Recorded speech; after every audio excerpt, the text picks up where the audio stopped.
Bonjour, soyez bienvenus dans votre émission Dimanche en politique sur France 3, Paris-Île-de-France. Il est l'un des prétendants non déclarés à la mairie de Paris, mais officiellement candidat au débat d'idées. Son ambition, il n'en fait pas mystère, faire tomber Anne Hidalgo en rassemblant au-delà des clivages politiques. Son souhait, construire une offre politique inédite à Paris, laquelle, eh bien, on va voir cela avec lui, puisque notre invité ce dimanche est un ancien Les Républicains, le député Agir Constructif et conseiller de Paris, Pierre-Yves Bournazel. Bonjour. Bonjour. Nous allons donc évoquer dans cette émission cette campagne municipale qui approche maintenant à grands pas. Nous ferons aussi un petit point sur les dossiers qui font l'actualité à Paris, en particulier dans votre arrondissement, le 18e. La propreté, la question du crack, l'accueil des migrants. On parlera aussi de la qualité de l'air, puisque ça intéresse particulièrement les Parisiens, mais aussi les Franciliens. Mais d'abord, l'actualité qui a secoué la mairie de Paris en ce début de semaine, c'est la démission du premier adjoint, Bruno Julliard. On l'écoute. C'est une difficulté d'exécution. La direction est la bonne, mais la manière d'appliquer les décisions pose des difficultés que tous les Parisiens ont connues ces derniers mois. Je pense à la fermeture chaotique des berges de Seine, je pense à l'annulation du marché des panneaux publicitaires, je pense évidemment à Autolib, Vélib. Tout n'est évidemment pas de la responsabilité personnelle de la maire de Paris, mais nous avons le devoir, lorsque nous sommes en responsabilité, de nous interroger sur nos propres faiblesses. Personne n'est infaillible, encore faut-il être en capacité de se remettre en question. Et voilà, donc Anne Hidalgo qui ne se remet pas assez en question selon Bruno Julliard. Est-ce que ça vous a surpris cette démission ? Écoutez, oui et non. Un peu parce qu'elle est quand même assez dure, cette démission vis-à-vis de la maire de Paris. Et puis non, parce qu'on savait depuis un certain temps que Bruno Julliard, le premier adjoint, en avait un peu marre de sa relation avec la maire de Paris. Écoutez, je serais tenté de dire que c'est ceux qui connaissent le mieux la maire de Paris qui en parlent le mieux, puisque Bruno Julliard a été son premier adjoint. Je crois qu'il reprend des critiques que j'ai d'ailleurs moi-même pu formuler sur une gestion trop verticale de la ville. On a parfois le sentiment avec les Parisiens que Madame Hidalgo veut toujours avoir raison contre tout le monde à tout moment. Et je crois qu'il faut une gestion plus horizontale.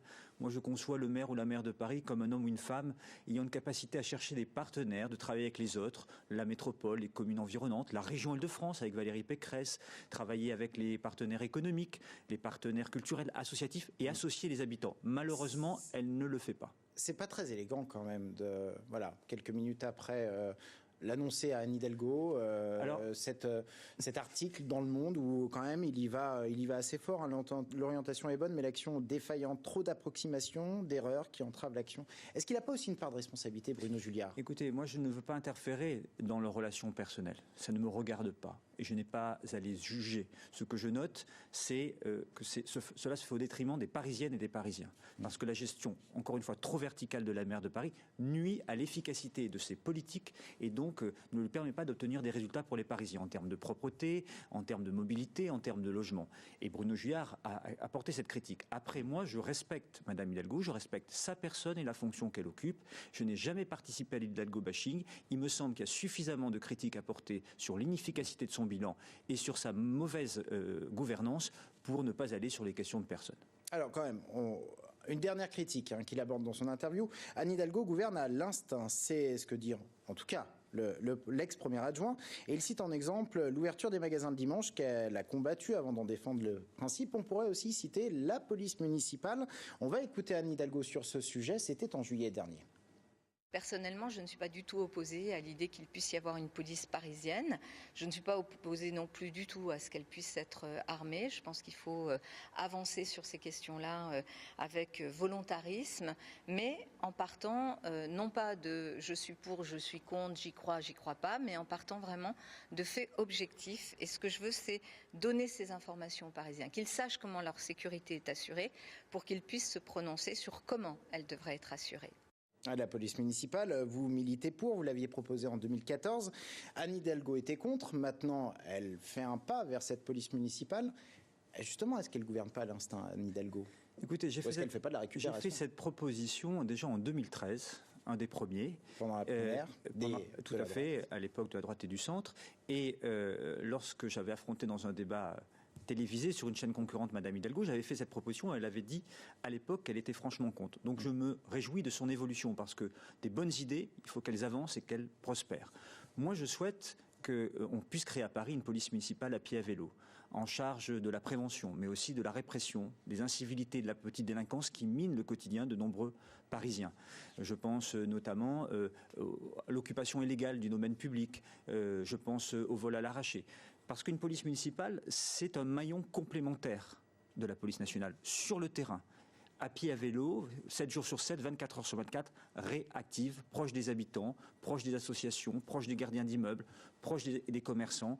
Ce maillon manque, elle existe dans beaucoup de villes de France et en Europe, malheureusement pas à Paris, parce que par dogmatisme et idéologie, les uns et les autres s'y sont refusés. Je voudrais que cette idée soit maintenant concrétisée. En tout cas, moi, je la soutiens depuis longtemps et j'aimerais pouvoir, avec d'autres, la mettre en œuvre. Allez, dernière question sur cette affaire qui a secoué la mairie de Paris.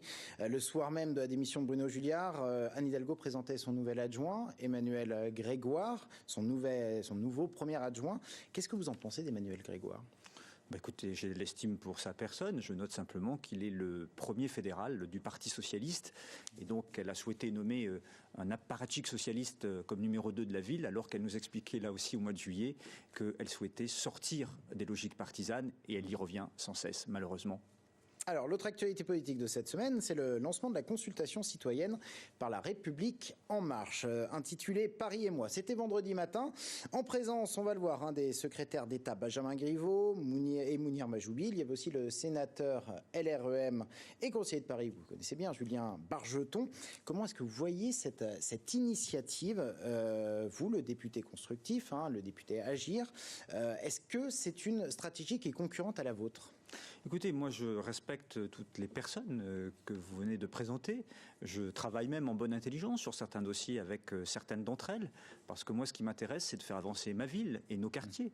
Nous avons des convergences de vues sur de nombreux sujets et je peux que m'en réjouir. Ce que je crois, moi je veux parler plutôt de ce que je propose. Je crois que lorsqu'on a une relation très forte avec une ville, moi, j'aime profondément Paris. Je suis élu depuis 10 ans dans le 18e arrondissement dans lequel je vis. J'aime sa singularité, l'âme de Paris. J'aime la pluralité et la diversité de ses citoyens en fonction de leur origine, toutes les origines du monde, en fonction de leur diversité sociale, toutes conditions sociales à Paris, de toutes les générations. J'aime Paris comme cela. Et je dis que connaître bien Paris, connaître la diversité de ses quartiers, de sa population, ne s'improvise pas. Et au fond, quand on connaît bien les institutions de Paris, bien le terrain, qu'on est compétent sur les dossiers, ça peut être quelques atouts non négligeables. Et c'est ce que je voudrais faire valoir. Vous avez lancé, vous aussi, votre participation citoyenne. Où est-ce que vous en êtes dans cette démarche ? Écoutez, moi, aujourd'hui, je suis dans une démarche de travail méthodique et sérieuse. J'ai monté 12 groupes de travail avec des hommes et des femmes issus essentiellement de la société civile, qui viennent de la gauche, de la droite, du centre, mais qui ont une vision partagée de Paris.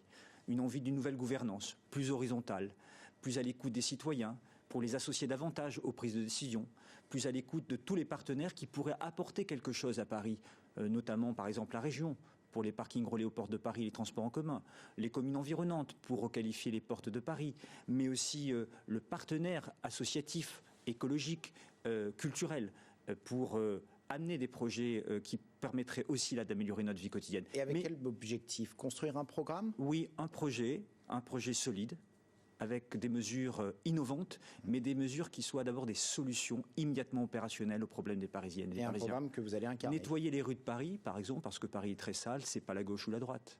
On a une mesure efficace ou cette mesure ne l'est pas. Si elle est efficace, il faut l'appliquer, peu importe d'où elle vient. Par exemple, sur la question écologique, on y reviendra peut-être tout à l'heure en parlant de la pollution de l'air.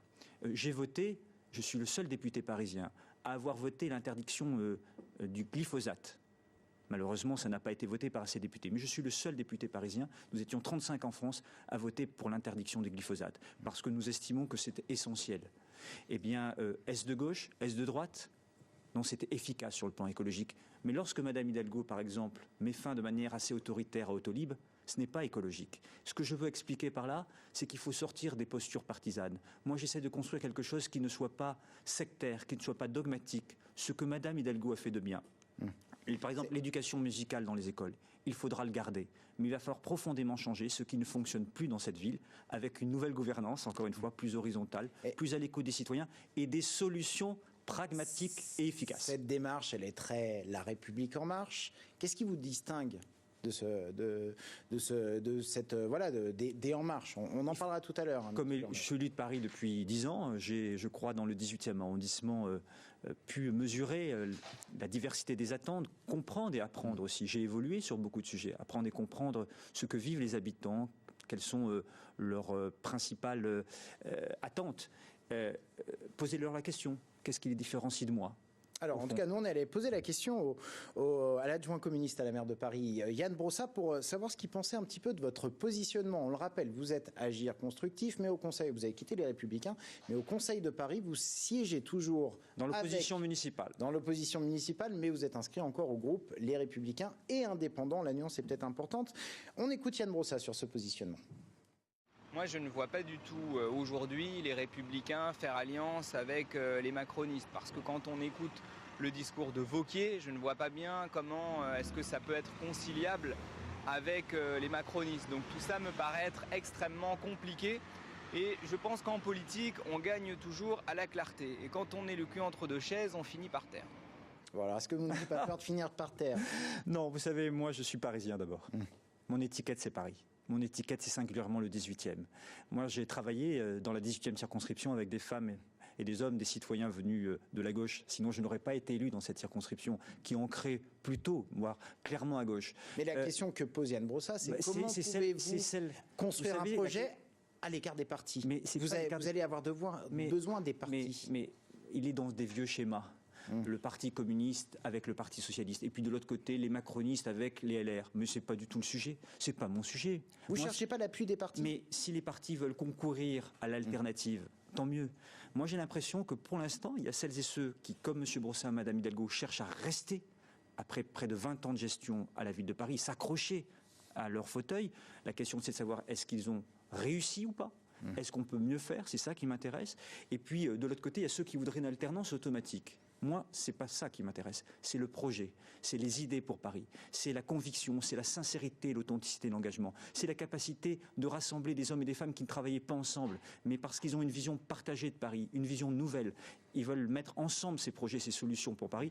Alors, il faut les associer. Moi, j'ai ce caractère-là. Pour la construction de programme, mais après, il faudra bien l'appui des partis. Mais les partis pourront concourir. Je les respecte, c'est la démocratie. Mais moi, je ne vais pas chercher mes ors dans les partis ou les arcanes nationales partisanes. Ça ne m'intéresse pas. Ça ne fait pas avancer Paris. Et encore une fois, pour moi, ce qui m'intéresse, c'est l'efficacité. Une idée, elle est bonne ou elle ne l'est pas. Et si elle est bonne, on la met en œuvre. Et on la met en œuvre avec celles et ceux qui veulent faire de Paris une ville dynamique et une ville où il fait bon vivre. Ah, on va voir le sondage le sondage IFOP qui a été publié dimanche dernier.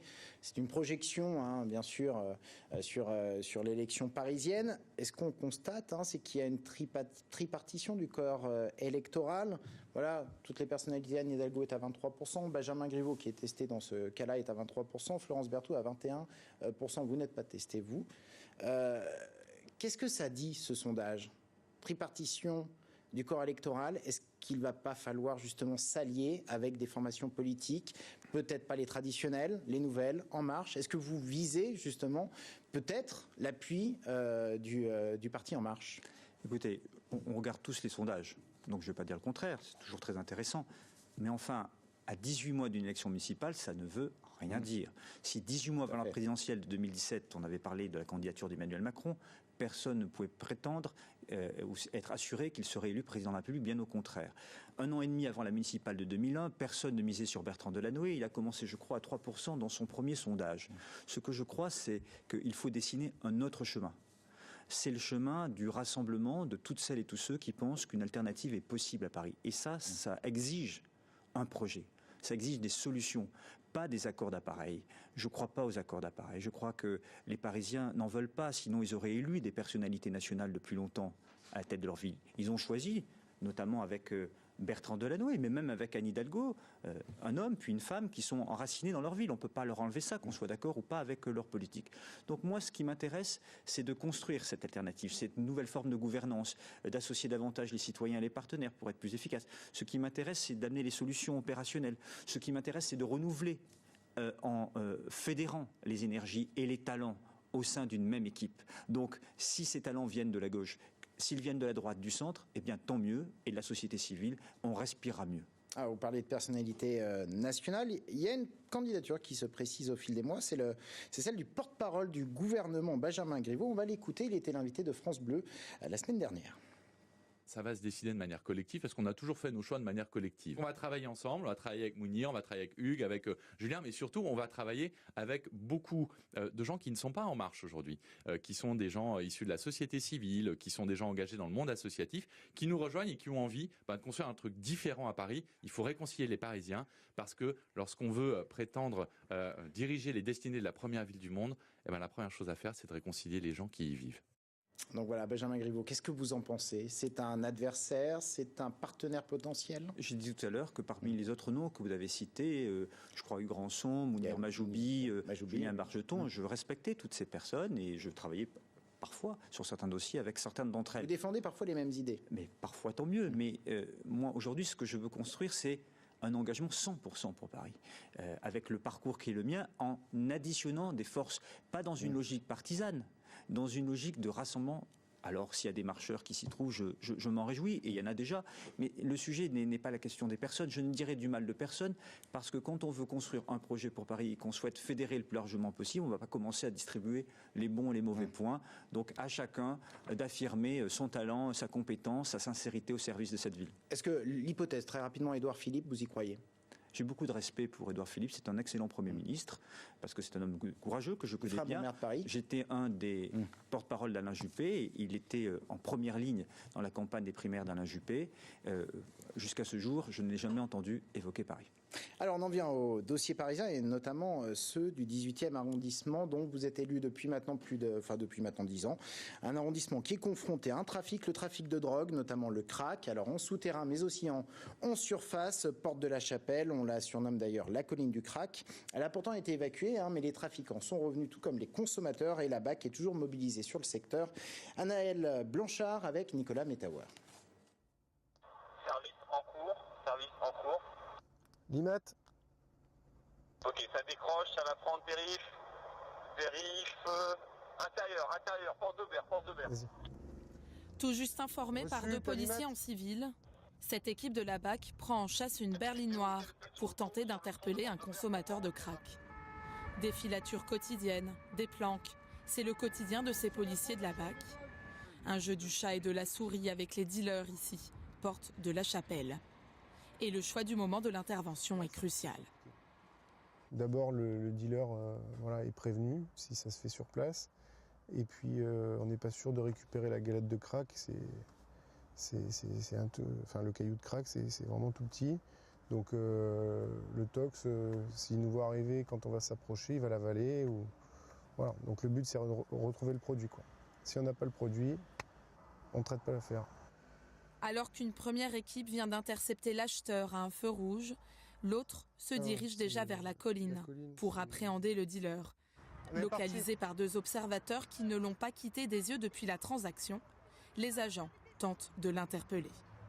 Ah, maintenant il faut y aller, parce que là il commence à s'énerver. Après quelques heures, lâche, recule. L'homme est enfin immobilisé. Au commissariat, les policiers saisissent 33 cailloux de crack, soit environ 350 € de marchandises. Des scènes comme celle-ci ont lieu tous les jours. Pourtant, en juin dernier, le camp avait été démantelé. Au total, 200 migrants et des dizaines de toxicomanes avaient été évacués. Toute la zone avait même été nettoyée, les abris de fortune démolis. Mais fin juillet, dealers et toxicomanes sont de retour sur la colline du crack. La police reste plus que jamais mobilisée. On fait en sorte systématiquement d'interpeller parce que c'est notre boulot. On fait en sorte de pacifier un territoire et d'essayer de faire en sorte que cette physionomie soit meilleure. Et donc, il n'y a pas d'état d'âme, il n'y a pas de sentiment d'impuissance. Après, on confie des gens à la justice et la justice décide de ce qu'ils deviendront. Le dealer arrêté encourt une peine d'emprisonnement ferme. Le consommateur, lui, se verra proposer une assistance médicale. Un travail en lien avec les associations d'aide aux toxicomanes. Pendant que les policiers continueront leur ronde pour mettre le crack en échec. Et ce trafic de crack qui s'est également déplacé dans le 19e, place Stalingrad, comment est-ce qu'on vient à bout de ce problème ?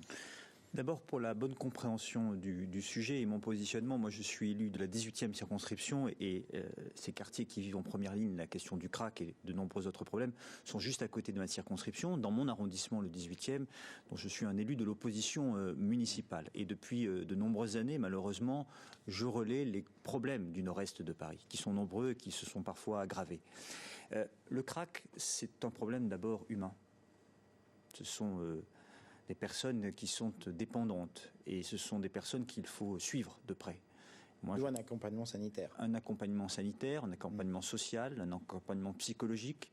Si possible, il faut renforcer nos centres de désintoxication et traiter vraiment le cœur du problème et de permettre à ces personnes de sortir de la spirale de la drogue. Mais ça met beaucoup de temps et il faut y consacrer les moyens. Et quand la mairie réclame plus de salles de shoot ? Alors, il y a un problème, je vais y venir, il y a un problème à côté de cela qui est un problème de sécurité et de tranquillité publique pour les riverains qui vivent en première ligne des désagréments extrêmement importants et qui sont à bout. Le peuple de Paris est un peuple profondément humaniste et je n'entends pas de citoyens critiquer les craqueurs, mais de critiquer la situation et l'incurie des politiques publiques. Ils veulent des actions concrètes, État, ville, État-ville, et bien qu'on sorte ces personnes de la rue et qu'on puisse traiter ces personnes humainement, psychologiquement, les sortir de cette dépendance, mais de retrouver la tranquillité dans ces quartiers-là. Donc il faut renforcer les dispositifs. Moi je pense que plutôt que de créer des points de fixation avec des salles de consommation, il vaut mieux des bus avec des professionnels qui vont directement chercher là où sont ces personnes dépendantes de la drogue, les amènent dans ces bus-là et peuvent traiter leur cas et les sortir ainsi de la rue et de les soigner, de les accompagner, de lutter contre leurs problèmes qui sont des problèmes très forts et très douloureux et en même temps régler le problème de la tranquillité des riverains qui sont en première ligne et qui subissent dans le nord-est de Paris de nombreux autres problèmes qui sont totalement différents, mais on ne peut plus créer de point de fixation. Et moi, je me battrai avec force et conviction pour permettre à ces habitants de retrouver aussi la sécurité, la tranquillité publique à laquelle ils ont droit. Et malheureusement, là aussi, il y a beaucoup de failles. Un autre sujet qui a mis sous tension le 18e, c'est la question des migrants. On l'a vu tout au long de l'été, assisté à plusieurs évacuations depuis la fin mai. L'État a ouvert des places supplémentaires d'accueil temporaire notamment, et on a vu par exemple des riverains se mobiliser contre des riverains de la rue Poissonnier se mobiliser contre un projet de centre d'accueil temporaire pour migrants. Est-ce que vous comprenez ces réactions de riverains ? Ce que je vous disais tout à l'heure, le nord-est de Paris a concentré beaucoup de difficultés. Là aussi, il faut des principes. Le principe d'humanité, de dignité vis-à-vis de personnes migrantes ou réfugiées qui fuient la misère, qui fuient la guerre, qui fuient des conditions difficiles, qui fuient les conditions climatiques. Et moi, je suis pour qu'il y ait des centres d'accueil humanitaire sur la route des migrations, afin de décongestionner Paris, qu'il ne soit plus un lieu de fixation des populations. Et puis, il faut que, lorsqu'ils viennent vers Paris, que ce soit à l'échelle de la métropole qu'on trouve l'équilibre. Parce que quand vous avez des centaines de personnes dans un même lieu, ça pose de lourds problèmes de tranquillité, de sécurité pour les habitants. Donc, il faut là aussi avoir le courage de faire des centres d'accueil humanitaire sur l'ensemble des routes de migration, sur l'ensemble de l'Europe et sur les routes de France aussi.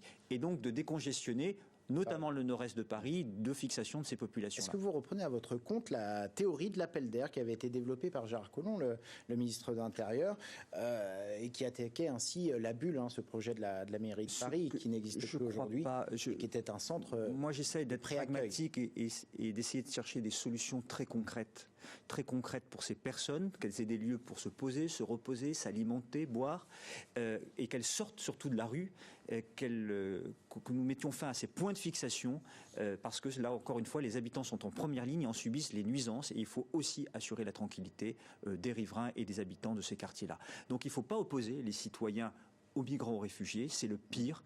Il faut traiter avec humanité et dignité ces personnes-là, et il faut leur permettre aux habitants de retrouver la tranquillité. Et les deux ne s'opposent pas dans tous les arrondissements parisiens. Non, de les répartir d'abord sur la route des migrations, sur l'ensemble de l'Europe. Mais pour ceux qui sont à Paris. Oui, mais évitons que tout le monde vienne à Paris. C'est ça, il faut s'attaquer au problème à la racine. Et ainsi, on évitera les points de fixation, encore une fois. Pour bien connaître le sujet, il faut là qu'on change d'échelle en termes de politique d'accueil. Un autre sujet pour finir d'actualité à Paris, c'est la pollution de l'air et cette journée sans voiture, dimanche dernier, ou devrais-je dire cette journée sans voiture extérieure, puisque seul l'hypercentre était concerné par une interdiction totale à l'exception des bus et des taxis. Est-ce que vous soutenez ce genre d'initiative ? Oui, bien sûr, mais ce n'est pas le sujet. Vous savez qu'on a des gros problèmes de pollution à Paris, et c'est un problème structurant. Et là, ce n'est pas un problème de gauche ou de droite. La pollution ne touche pas votre poumon gauche ou votre poumon droit. Elle touche malheureusement vos deux poumons. Et donc là, je crois qu'il faut une nouvelle gouvernance aussi. Il faut une gouvernance qui soit plus adaptée, notamment à l'échelle de la métropole. Parce que Mme Hidalgo peut avoir de bons objectifs que je partage, le recul de la pollution, elle a raison. J'ai d'ailleurs lu une partie de son livre qui était dans l'hebdomadaire Le Point. J'y ai trouvé, c'était plutôt bien écrit d'ailleurs, la partie en tout cas que j'ai lue. J'y ai trouvé quelques bonnes idées, mais je n'y ai pas retrouvé de remise en cause. Comme si tout était parfait alors que les résultats ne sont pas là. Il faut des pouvoirs élargis à la métropole. Il faut que la métropole puisse s'occuper de problèmes structurants de lutte contre la pollution. Il faut renforcer notre offre de transport en commun. Il faut développer les mobilités douces, notamment les vélos. Je proposerai bientôt un nouveau plan vélo à l'échelle de la métropole, notamment de permettre à ces vélos d'être garés avec des boxes végétalisés et sécurisés. Il faut développer les parkings relais aux portes de Paris pour décongestionner Paris de la voiture et de la pollution, tout en permettant une solution pour ces personnes qui n'ont pas d'autre choix jusqu'aux portes de Paris, et donc d'être dans la solution extrêmement pragmatique. C'est un dossier pour moi qui est prioritaire, parce que c'est la ville de demain, c'est une question de santé publique et de qualité de vie, et il faut qu'on se batte pour faire reculer la pollution tous ensemble. Thierry Bournazel, merci beaucoup d'avoir participé à cette émission. Merci à vous. On retiendra que vous construisez votre programme pour Paris. Vous serez candidat quand ? J'y réfléchis, je me prépare très sérieusement, mais ça ne se décrète pas, ça se construit. Et donc, qu'est-ce qui ferait que vous n'iriez pas en 5 secondes ? Je ne me pose pas la question dans ce sens. Eh bien, on vous suivra de près ces prochains mois. Merci beaucoup d'avoir participé à cette émission. Tout de suite, la suite de Dimanche en politique.